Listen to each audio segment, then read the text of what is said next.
गणेश जी का तीसरा चमत्कार, भक्त की रक्षा। कैलाश पर्वत से दूर, जंगलों और पहाड़ों के बीच एक बहुत छोटा सा गांव था। गरीब, शांत और समस्याओं से घिरा हुआ। इस गांव में एक ब्राह्मण रहता था। नाम था धर्मील। उसका घर मिट्टी का बना हुआ था, छोटी सी खिड़की, टूटी सी छत। पर उसके हृदय में एक ही संपत्ति थी, गणेश जी के लिए अटूट भक्ति।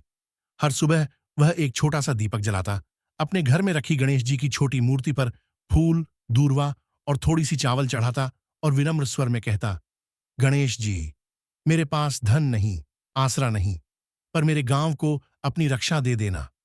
समय बीतता गया। गांव में अकाल पड़ा, पानी सूख गया, जानवर मरने लगे, फसलें नष्ट हो गईं। लोग निराश हो चुके थे। पर धर्मील रोज वहीं पूजा करता, क्योंकि उसे विश्वास था, गणेश कभी अपने भक्त को अकेला नहीं छोड़ते। तूफान की रात, चमत्कार की शुरुआत। एक रात आकाश अचानक काला पड़ गया। बादल गर्जना करते हुए पहाड़ों से टकराए, बिजलियां धरती को चीरने लगीं। पूरा गांव भय से कांप उठा। लोग अपने घरों में छुप गए। पेड़ उखड़कर नदी में गिर रहे थे। नदी विकराल स्वरूप लेकर गांव को निगलने की कोशिश कर रही थी। लेकिन धर्मील, वह अपनी छोटी सी झोपड़ी में अपनी गणेश मूर्ति को सीने से लगाए बैठा था और बस यही कह रहा था, हे विघ्नहर्ता, बस मेरे गांव को बचा लीजिए। तूफान पूरी रात चलता रहा। धरती भी डर से कांप उठी, पर धर्मील की झोपड़ी 1 इंच भी नहीं हिली। सुबह का चमत्कार, गांव की नई शुरुआत।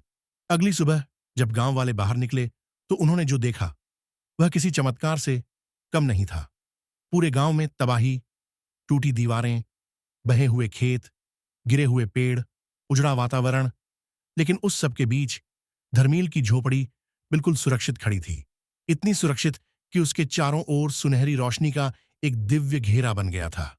लोग दौड़कर वहां पहुंचे। धर्मील अभी भी मूर्ति के सामने बैठा ध्यान में था और तभी गणेश जी की मूर्ति से एक चमकदार प्रकाश निकला। वातावरण सुगंध से भर गया। एक दिव्य आवाज गूंजी, भक्त धर्मील, तेरी भक्ति ने इस गांव को बचा लिया है। जहां प्रेम और आस्था है, वहां विघ्न कभी नहीं टिकते। और उसी क्षण पूरे गांव में परिवर्तन शुरू हो गया।